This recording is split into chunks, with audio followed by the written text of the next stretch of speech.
بسم اللہ الرحمن الرحیم السلام علیکم ورحمۃ اللہ وبرکاتہ۔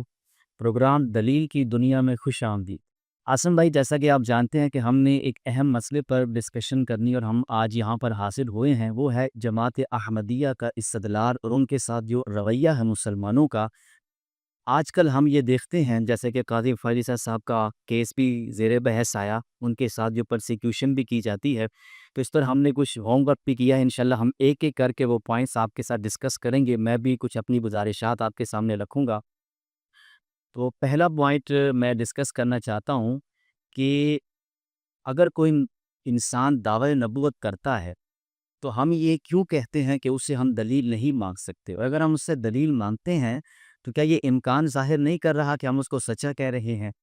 تو اس پر میں اپنے طور پر تو یہ بات کہتا ہوں کہ ہمیں دلیل مانگنی ہی نہیں چاہیے، کیونکہ یہ بات بالکل ٹھیک ہے کہ جب ہم کسی مدعی نبوت سے دلیل مانیں گے تو ہم یہ شک میں جا رہے ہیں کہ آقا علیہ الصلوۃ والسلام خاتم النبیین نہیں ہیں۔ تو میں مختصر تو اس پر یہ تبصرہ کرنا چاہوں گا کہ ہم کسی بھی مدعی نبوت سے کوئی دلیل نہیں مانگیں گے، ہم کیٹاگوریکل اس کے نقطہ نظر کو دائرہ اسلام سے خارج ہی سمجھیں گے۔ تو عاصم بھائی، آپ اس پہ کیا کہتے ہیں؟ بہت شکریہ برادر طرح۔ دو باتیں ان کو الگ الگ رکھیں تو ہی بہتر۔ ایک تو یہ ہے کہ اگر کسی نے یہ دعویٰ کیا ہے، ہم اس سے اس کے دعوے کی دلیل، اچھا، آپ نے جو کچھ بھی فرمایا وہ اس حوالے سے تو بہتر ہے، ٹھیک ہے، اس سے میں بھی اتفاق کروں گا کہ ہم اس سے کوئی دلیل نہیں پوچھیں گے اس کے دعوے سے متعلق، کیونکہ یہ بھی آپ نے درست فرمایا کہ اس سے دلیل پوچھنا اس بات کا ثبوت ہے کہ ہم امکان کو مان رہے ہیں، جبکہ ہمارے ہاتھوں کوئی امکان نہیں ہے۔ لیکن دوسرا پہلو یہ ہے کہ اگر وہ اسی امکان پر گفتگو کرنے کے لیے ہمارے پاس آ جائے تو کیا ہم اس سے نہیں کہیں گے کہ ہم یہ کیوں مانتے ہیں کہ کوئی امکان نہیں، ہم اس سے پھر بات کریں گے، صحیح، ہم اس سے کہیں گے کہ قرآن نے بذات خود اس امکان کو ختم کر دیا ہے اور فلاں آیت ہمارے جس استدلال کی بنا ہے، صحیح، یہاں سے گفتگو شروع ہو جائے گی، صحیح۔ تو اس میں عاصم بھائی، آپ کو یہ نہیں لگتا کہ ہم اس کے دعوے پر یہ بات نہیں کر رہے، ہم تو قرآن مجید کی اس آیت پر بات کر رہے ہیں جس میں اللہ تعالیٰ نے اس راستے کو بند کیا ہے؟ تو قرآن کے اندر آ گیا نا جی، جو شخص قرآن کے اندر کھڑا ہے اس سے تو گفتگو ہوگی، صحیح، وہ دعویٰ تھا باہر کا، اس کے بارے میں ہمارا یہ رویہ ہے کہ ہم اس دعوے کی ثبوت نہیں مانگے گئے، کیونکہ ہم پہلے سے یہ مان چکے ہیں کہ خدا نے یہ دروازہ بند کر دیا ہے۔ جی، اب جو کہ خدا یہ دروازہ بند کر چکا ہے تو ہم باہر کے اس امکان کو کیوں مانے ہیں؟ لیکن اگر کوئی ہم سے آ کے یہ پوچھ لے کہ بھی بتاؤ کہ تمہیں کس نے کہا کہ اللہ تعالیٰ نے یہ دروازہ بند کر دیا ہے، صحیح، ہم پھر قرآن کے حوالے سے گفتگو کریں گے۔ صحیح، تو پہلا پہپ تو یہ ہے۔ صحیح۔ اچھا، اس میں ہم مزید یہ بھی کہہ سکتے ہیں کہ جس نے بھی رسول اللہ کے بعد دعوی نبوت کیا ہے وہ بغیر کسی شرط کے جھوٹ بول رہا ہے؟ اس پر ابھی آتے ہیں بات، صحیح۔ پہلے سوال کا ایک دوسرا پہلو یہ ہے کہ وہ صرف یہ دعویٰ نہیں کرتے عائش کہ نبوت ہے، وہ ایک دوسرا دعویٰ بھی کرتے ہیں، اور اس پر تو گفتگو ہی ہو سکتی ہے۔ اس کے بارے میں تو یہ بھی نہیں کہا جا سکتا کہ نہیں، ہم چونکہ نبی کے منتظر نہیں تھے لہذا ہم تو اس دعوے بات ہی نہیں کریں گے۔ لیکن یہ دوسرا دعویٰ ہے، یہ مسیحی موعود کا ہے۔ وہ یہ کہتے ہیں کہ مسلمان جس مسیحی موعود کے منتظر تھے جی، جی، وہ آ گیا ہے۔ اب تو ہم یہ نہیں کہیں گے کہ ہم تو منتظر نہیں تھے، جی مسلمان تو منتظر ہیں خود بھی، تو اب تو گفتگو ہی ہوگی۔ تو یہ ہو گیا آپ کا پہلا چیز۔ دوسرا آپ نے کہا جھوٹ کے بعد، جی اس میں بھی جب کوئی دعویٰ کرے گا، یہ جتنے لوگوں نے بھی یہ دعوے کیے ہیں، اس پر بھی دو پہلو، ایک تو یہ کہ وہ شخص صریح جھوٹ بول رہا ہے، یہ ایک امکان ہے، اور دوسرا امکان یہ ہے کہ وہ تصور صوفیانہ تجربات سے گزر کر کوئی ذہنی تعطل کا شکار ہو کر یہ بھی یہ بات کر سکتا ہے۔ تو امکان تو دونوں موجود ہیں ہی، آپ دونوں امکانات کو برابر تسلیم کریں۔ اگر آپ یہ کہیں گے کہ نہیں، دوسرا امکان باقی نہیں، وہ یقیناً جھوٹ ہی بول رہا ہے، تو پھر آپ کو بتانا پڑے گا کہ آپ نیت اور ارادے کو کیسے جان سکتے ہیں، صحیح۔ یہ سوال کرنا ہوتا ہے۔ لیکن اس میں ہمارے جو فنون کی بحثوں میں یہ بھی آتا ہے کہ جھوٹ اس جملے کو کہتے جو قصدن بولا جائے اور جو حقیقت کے خلاف ہو، لیکن یہاں پر ایسا لگ نہیں رہا نا، چونکہ احمدیوں کے ہاں جو اجرائے نبوت کا تصور ہے وہ تو استدلال کی قبیل سے ہے، تو وہاں پر ہم مرزا صاحب کے دعوی نبوت پر یا احمدیوں کے اس استدلال پر یہ کیا کہہ سکتے ہیں کہ یہاں پر بھی جھوٹ ہے؟ کیونکہ یہاں پر بھی پھر ہمیں یہ بتانا پڑے گا کہ وہ قصداً یہ کر رہے ہیں۔ نہیں، وہ نتیجے کے اعتبار سے ایک بات جھوٹ ہے، یہ دعویٰ اپنے نتیجے کے اعتبار سے جھوٹ، وہ اس لیے کہ یہ ہم پہلے سے مان چکے ہیں کہ خدا نبوت کے دروازے کو پت کا بند رہا ہے، بالکل لیکن اس شخص نے کس تحت یہ بات کی ہے؟ کیا اس میں قصداً جھوٹ بول رہا ہے یا وہ دوسرے صحیح چانسز ہیں اس کے؟ جو میں نے کہا کہ صوفیانہ تحت بات، کیونکہ صوفیہ کے ہاں جو ساری چیزیں پائی جاتی ہے، مکشف، الہام، وہ سب کچھ اسی طرح ہی بالکل، یہ دعویٰ اس سے ایک قدم آگے نہیں بھی جاتا ہے بس، تو اس امکان کو تو آپ رد نہیں کر سکتی۔ تو جب ہمیں پتہ نہیں ہے کہ وہ کس تحت بات کر رہا ہے، تو جھوٹ کا یقین کے ساتھ الزام لگانا یہ تو بہت بڑا دعویٰ ہے۔ صحیح سے۔ اچھا عاصم بھائی، اینڈینو کے حوالے سے جو ہمارے یہاں ایک مسئلہ زیر بحث ہے، ان کے ساتھ ہمارا مذہبی اختلاف ہے، سیاسی اختلاف ہے، اور جو پاکستان میں ان کے ساتھ مسائل ہیں وہ زیادہ تر سیاسی ہی لگتے ہیں۔ میں اپنا پوائنٹ آف ویو اگر آپ کے سامنے رکھوں کہ قیام پاکستان سے پہلے اگر آپ مرزا غلام احمد قادیانی صاحب کے ساتھ علماء کا اختلاف دیکھیں تو وہ نزول مسیح و ظہور مہدی پر تھا۔ قیام پاکستان کے بعد بات ہی کچھ اور ہو گئی ہے، تو میں تو اس کو سیاسی ہی سمجھتا ہوں۔ جی اچھا، دیکھیں یہ اختلاف مذہبی اور سیاسی دونوں ہیں، ٹھیک ہے؟ یہ جب علماء کے ساتھ ہم بات کرتے ہیں تو ایسے ہی ہوتی ہے کہ جی ان کے ساتھ ہمارا اختلاف مذہبی کم اور سیاسی زیادہ ہے، اور اگر یہ مسئلہ مذہبی بھی ہے اور جتنے فیصد بھی ہے، عوام کو کم از کم سچ تو بتائیں۔ عوام تو اس کو 100% مذہبی سمجھتی ہے۔ آپ کسی دین میں ان کے پاس چلے دیں، وہ یہ کبھی نہیں سوچ سکتا کہ یہ مسئلہ ہمارا مذہبی سیاسی بھی ہے، وہ اس کو مذہبی ہی سمجھتا ہے۔ اور اس اختلاف کے تحت آج تک جتنے بھی فیصلے ہوئے ہیں، جتنے بھی اقدامات ہوئے ہیں، جتنی پروسیکیوشن ہوئی ہے، لوگ تو اس کو صحیفہ آسمانی سمجھتے ہی۔ تو لوگوں کے سامنے آپ کم از کم چیزوں کو الگ الگ کر کے رکھیں، خلط مبز کا ہونے دیں۔ طالب علم کی یہ ذمہ داری ہے کہ وہ دیانتداری کے تقاضے پورے کریں اور عوام کو بتائے کہ احمدیوں کے ساتھ ہمارا اختلاف اس حد تک مذہبی ہے اور اس حد تک سیاسی ہے، تاکہ عوام اس کے بارے میں کنفیوژن کا شکار نہ ہو۔ فی الحال تو یہ ایک کھچڑی پکی ہوئی ہے اور سارا کچھ خط مبز کا شکار ہو چکا ہے۔ دوسرا مسئلہ یہ کہ یہ اگر سیاسی اختلاف ہے تو یہ سیاسی مسئلہ بن کیسے کیا؟ یہ تو نہیں بننا چاہیے کسی، کیونکہ وہ تو بہت چھوٹی کمیونٹی ہے، وہ بہت مختصر ہے، ان کے پاس تو اتنی تعداد بھی نہیں کہ وہ پارلیمنٹ میں آ کے سادہ اکثریت حاصل کر دیں الیکشن کے ذریعے، اس کا تو کوئی سوال ہی نہیں۔ اور دوسرا یہ کہ ان کے پاس کوئی دوسری قوت بھی ایسی ہے کہ وہ اس کی بنیاد پر آ کے قابض ہو جائے، تو سیاسی خدشہ کیسے پیدا ہوگی؟ سیاسی مسئلہ کیسے ہوگا؟ ان سے کیسے خدشات لاحق ہو سکتے ہیں؟ دیکھیں، مجھے اگر آپ سے کوئی خدشہ ہو سکتا ہے وہ آپ کی طاقت، آپ یہ اثر و رسوخ، آپ کے وہ جو بھی بیک گراؤنڈ ہو اس کی وجہ سے، لیکن ایک کمزور فریق سے جو کہ بہت زیادہ طاقت میں کم ہے، اس سے یہ خدشہ کیسے پیدا ہو سکتا ہے؟ اور یہ اختلاف پھر سیاسی مسئلہ کی شکل کیسے اختیار کیا میرے کیا سے کرنا ہے؟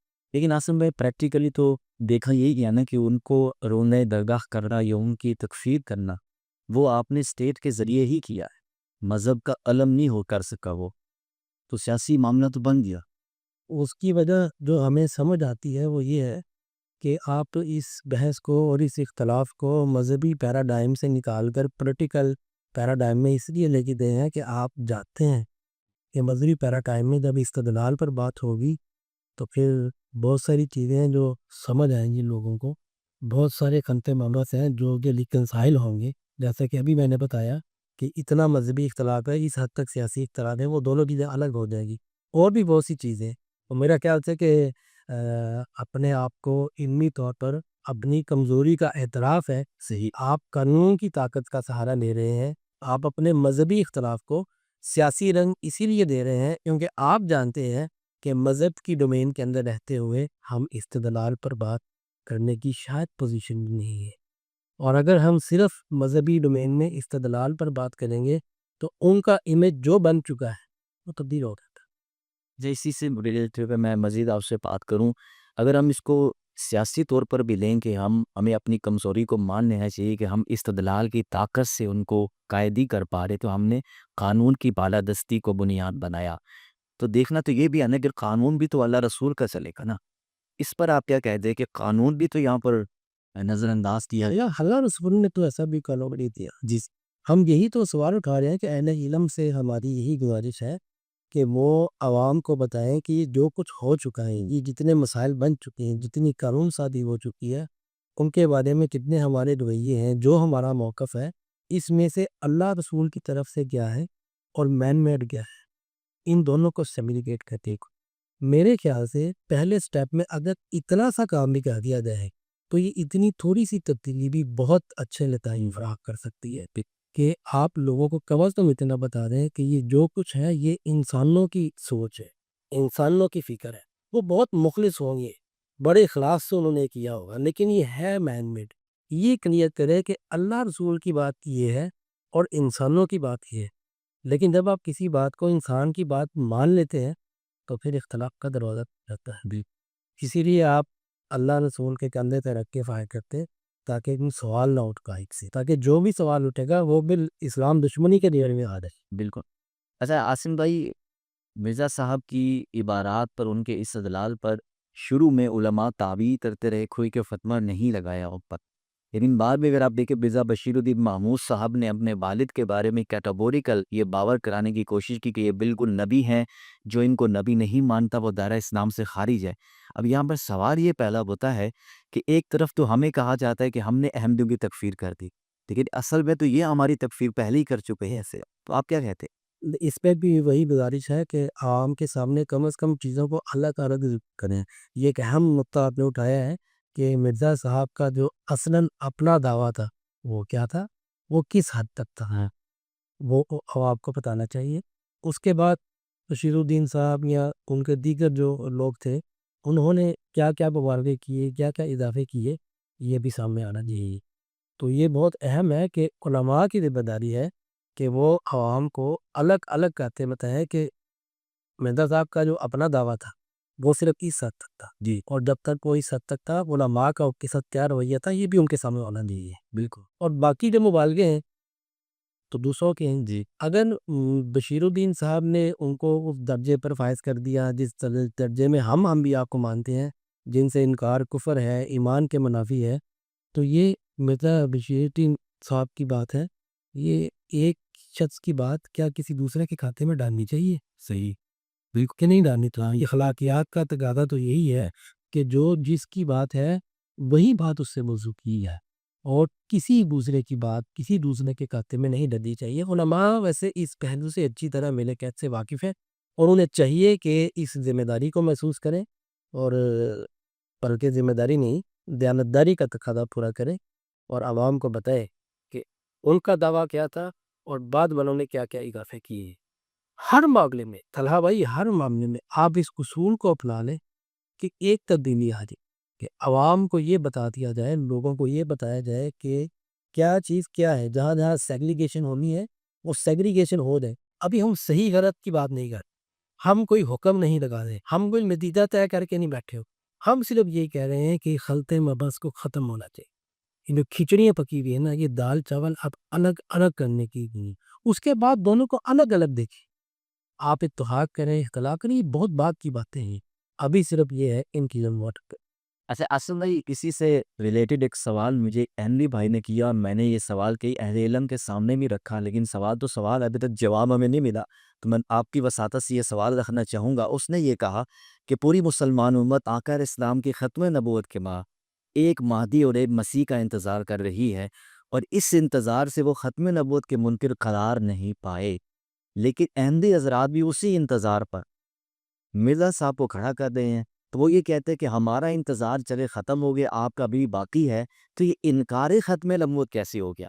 آپ یہ تو کہہ سکتے ہیں کہ ویکینسی موجود ہے، کسی نے آنا تو ہے، لیکن یہ بندہ غلط آ گیا ہے، تو آپ اس کو انکار ختم نبوت کیوں کہتے ہیں؟ بہت بہت اہم، بہت اہم، اور میں یہ چاہوں گا کہ بجائے اس کے کہ اس پر میں کوئی تبصرہ کروں، کوئی رائے دوں، میرے خیال سے یہ سوال آپ نے کھڑا کرتی ہیں، اسی سوال کو اہل علم کی گزارش میں پیش کرنا چاہیے کہ فرق تو دونوں طبقوں میں صرف اتنا ہے کہ ویکینسی فل ہو گئی ہے جی ٹھیک بندے سے ہوئی ہے یا ابھی اصل کینڈیڈیٹ نے آنا ہے؟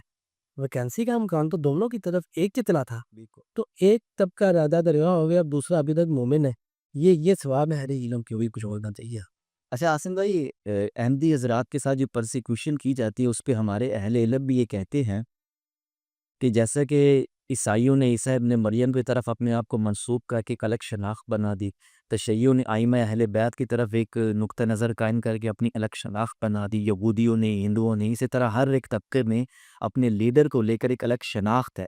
تو احمدیوں کو بھی مرزا قادیانی کی طرف خود کو منسوب کر کے اپنی الگ شناخت بنا لینی چاہیے. جب وہ نہیں بناتے تو ان کی پرسیکیوشن کرتے ہیں. تو اول تو آپ اس پر یہ کیا کہنا چاہیں گے کہ ان کو شناخت بنا لینی چاہیے یا ان کا اپنے آپ کو مسلمان کہنا، اس پہ اظہار کرنا یہ ان کا رائٹ ہے؟ جہاں تک منسوخ کرنے کا تعلق ہے وہ تو کر چکے. جی جی ان کے دعویٰ نبوت کو مان جو انہیں پیغمبر سمجھ دیں. اب آ رہی یہ بات کہ جو یہ سوال کہا جاتا ہے کہ جب کوئی کسی کو نبی مان کر اس کا کلمہ پڑھ لیتا ہے یا اس کو پیغمبر تسلیم کر لیتا ہے، اب وہ اس کی امت بن گیا، اب وہ پچھلی امت سے نکل گیا. اب لازم ہے کہ وہ کی شناخت اپنے لیے بنائے، کوئی نیا نام، کو آئیڈینٹیفیکیشن سیگریگیٹ کرے. اس پر سوال یہ ہے کہ بنی اسرائیل ایک قوم تھی، ایک ملت تھی. قرآن نے اسے ہمیشہ بنی اسرائیل کہا. بنی اسرائیل میں پے پیغمبر آئے یا نہیں آئے؟ آئے ہیں. اللہ تعالیٰ تو یہاں تک کہتے ہیں کہ وَلَقَدْ آتَيْنَا مُوسَى الْكِتَابَ وَقَفَّيْنَا مِن بَعْدِهِ بِالرُّسُلِ. یہ بنی اسرائیل میں پے پیغمبر تھے. تو وہ جو پے پیغمبر تھے، کتنی امتیں بنی اور کتنی ملتیں بنی، کتنی قومیں بنی، کتنی خلق شناختیں، کتنی خلق آئیڈینٹیفیکیشن، یہ سب کچھ ہوا. کیا اللہ تعالیٰ نے بنی اسرائیل کے لفظ کو ہی استعمال کیا سب کے لیے، ایک ہی شناخت دی، یا اللہ تعالیٰ نے ان سب کو ہی دی یہ قوم ہے، یہ قوم ہے، یہ قوم ہے؟ کیا یہ کہا؟ ہم نتیجہ نہیں نکالتے، ہم صرف سوال کھڑا کر رہے ہیں کہ کیا بنی اسرائیل کو اللہ تعالیٰ نے قرآن میں بنی اسرائیل ہی کہا ہے؟ کیا بنی اسرائیل میں پیغمبر آئے؟ کیا ان کی الگ الگ امتیں بنی، الگ شناختیں بنی؟ اگر نہیں بنی تو ہم آپ کی مطالبہ کر رہے ہیں. سوال اب اگلا یہ پیدا ہوتا ہے کہ دیکھیں جی، یہود بن گئے، یہ عیسائی بن گئے، انہوں نے اپنے آپ کو مسیحی کہہ دیا، انہوں نے اپنے آپ کو یہودی کہہ دیا. ٹھیک ہے، اس کا جواب یہ ہے، بلکہ یہ بھی ایک سوال ہے. مسیحی اس شناخت پر راضی ہیں، یہ ان کا انتخاب تھا، یہ ان کا اختیار تھا، انہوں نے استعمال کر لیا. آج کی تاریخ میں احمدی حضرات اپنے اس اختیار کو استعمال کرتے ہوئے وہ الگ آئیڈینٹیفیکیشن رکھ لیتے ہیں. ہمیں کیا اعتراض؟ ہاں بالکل، ہم ان کو اسی نام سے پکارنا شروع کرتے ہیں. بالکل. سوال یہ کھڑا ہوتا ہے کہ مسیحیوں اور یہودیوں کے ساتھ یہ ایگزامپل ہم اس لیے درست نہیں مانتے کہ وہاں پر ان کا اپنا اختیار تھا، اللہ تعالیٰ نے پابند نہیں کیا. اور نہ ہی یہ ہوا ہے کہ اللہ تعالیٰ نے تو پابند نہیں کیا لیکن پچھلی قوم نے کر دیا. جب مسیحی الگ ہوئے تو یہودیوں نے کہا کہ نہیں تم نکل رہو یہاں سے، تم رادہ درگاہ ہو، تمہارے لیے یہ شناخت ہونی چاہیے، ہم تمہیں یہ ٹائٹل دیتے ہیں. انہوں نے بنایا اور نہیں، وہ جو کچھ تھا ہر قوم کا اپنا اختیار تھا جو انہیں پسند تھا، اور وہ آج تک اسی پر کر. ہمارا سوال صرف یہ ہے، کسی قوم کے اختیار کے بغیر، ان کی مرضی کے بغیر آپ کے پاس جواز کہاں سے آیا؟ آپ کے پاس اختیار کہاں سے آیا؟ آپ کے پاس قرآن، سنت یا حدیث کی وہ کون سی نص ہے جو آپ کو اس منصب پر فائز کرتی ہے کہ آپ قوموں کی شناخت طے کریں گے، آپ ان کے لیے نام تجویز کریں گے، آپ ان کو الگ ملت قرار دیں گے، آپ انہیں اپنی ملت سے خارج کریں گے؟ جہاں تک خارج کرنے کا سوال یہ ہے، وہاں بھی مسیحیوں والی اگزامپل بالکل غلط ہے. وہ اس طرح کہ مسیحی کہتے تو بھی ہم نکل آئے، ہم بھی پر اللہ حافظ بائے بائے وہ کہہ کے آئے تھے. احمدی حضرات کیا کہتے ہیں کہ ہم اسلام چھوڑ کے نکل رہے ہیں، وہ کہتے ہیں ہم زیادہ پکے مسلمان ہیں. صحیح. ان کا دعویٰ کیا ہے؟ دیکھیں، احمدیوں کے بارے میں ہم نے رائے کیا کام کرنی، یہ ہمارا ذاتی مسئلہ ہے، اس پر ہر کوئی آلات ہے. لیکن گزارش پھر وہی ہے، ہم بار بار وہی بات دہراتے ہیں کہ لوگوں کے سامنے سچ بولیں، ان کے سامنے درست سٹیٹسٹکس پیش کریں. احمدی اپنے آپ کو کیا کہتے ہیں؟ صرف کہتے ہیں ہمیں ہو کہ اس بات سے اتفاق ہے یا نہیں اتفاق، یہ ہمارا ذاتی مسئلہ. میں احمدیوں کو اگر مسلمان نہیں سمجھتا تو یہ میرا ذاتی اختیار، یہ اس کی مجھے اجازت ہے. میں آپ کو کیا سمجھتا ہوں یہ میرا ذاتی اختیار ہے، لیکن میں آپ کو پابند کروں کہ آپ اپنے آپ کو وہی کہیں جو میں کہتا ہوں. میں جو آپ کے بارے میں سمجھتا ہوں آپ بھی اپنا تعارف اسی طرح کرائیں. صحیح. یہ خدائی اختیار میں مداخلت ہے. اس کی لیرم کیا ہے، اس کی ضرورت کیا ہے، اللہ رسول کی اس پر کیا تصویر، کیا وہاں سے یہ سینکشن آئی ہے؟ اگر وہاں سے کوئی عمومی ان جنرل ان پرنسپل بھی کوئی سینکشن آئی ہے تو بیشک یہاں سے، اور ایسا ہمارے خیال سے نہیں. صحیح بھی علماء کے سامنے گزارش ہے کہ یہ سوالات ہیں ان پر غور کریں اور ان کا جو ہم صحیح. اچھا، آج کی نشست کا بس آخری پوائنٹ انشاءاللہ اس کو ہم وائنڈ اپ کرتے ہیں، وہ یہ کہ عاصم بھائی سوال تو یہ بھی کھڑا ہوتا ہے کہ اگر ہم نے قومی شناخت کو ہی لینا ہے تو قومی شناخت میں ہم یہ دیکھیں کہ جو اہل تسنن کے آف شورس ہیں، یہ اہل تسنن کے باقی طبقات ہیں، ان میں نہیں تو توحید کے نام پر، رسالت کے نام پر، آخرت کے نام پر کیسی کیسی باطل تعویلات ہیں، لیکن وہاں پر ان کو ہم نے قبول کیا ہوا ہے اور انہوں نے ختم نبوت میں ایک تعویل کی ہے اور ان کے اوپر ہم ڈنڈا لے کے پہنچ رہے ہیں. تو علماء کی خدمت پہ یہ بھی سوال ہے کہ آپ دیانت داری کے ساتھ منصف مزاج بات کر چیزوں کو لے کر چلنا سیکھیں اور علم کی دنیا میں قدم رکھیں، اور اگر قانون کے ڈنڈے سے ہاکن تو سب کو حق ہے. کیا خیال ہے؟ بالکل ٹھیک ہے. آپ بھی اختلافات تو مسلمانوں کے جو گروہوں کے ہیں وہ بھی کچھ فروعی نہیں ہیں، اصولی ہیں، بنیادی ہیں. شرک اور توحید کا فرق ہے، حلال حرام کا فرق ہے، بہت بڑے بڑے فرق ہیں. تو ایک دوسرے کو حکم بھی لگایا جاتا ہے. صرف احمدی کمیونٹی خاص نہیں ہے، مسلمانوں کے اپنے گروہ ایک دوسرے کو کہ ایمان پر شک کرتے ہیں، اس کے اسلام پر شک کرتے ہیں. یہ تو آرڈنری سوسائٹی میں موجود ہے، اور جہاں یہ پہلے موجود تھا اور اس پر عمل بھی ہو رہا تھا. ہم اس کو اپنے جو اگلا سوال ہے ہمارا پوائنٹ التباس کا، وہاں پہ لے جا کے ڈسکشن بہتر کیا تھی. یہ ایک بہت بنیادی سوال ہے کہ ہمیں یہ خدشہ ہے، مسلمانوں کی طرف سے یہ سوال آتا ہے کہ ہمیں یہ خدشہ ہے کہ التباس نہیں ہونا چاہیے، سیگریگیشن ہونی چاہیے. اور وہ کہتے ہیں کہ مسلمانوں میں بھی جس نے حدود تجاوز کی ہے نا، انہوں نے یہ سیگریگیشن قائم کی ہے. ان کا اشارہ اہل تشیع برادری کی طرح ہو جی کہ وہ اپنی مسجد کو امام بارگاہ کہتے ہیں، وہ ان کی تمام رسومات دور سے پہچانی جاتی ہے. التباس کے خدشات ختم ان کے ساتھ کیونکہ قائم ہے، یہ اس کے لیے تیار نہیں ہے. یہ ان کا بنیادی سوال ہے. میرا تو یہاں سے ہوئے پہ ڈسکشن دوبارہ کرنا نہیں بہت ہے. ہم صحیح. چلیں ہم انشاءاللہ نیکسٹ ایپیسوڈ میں اس کو یہی سے کنٹینیو کریں.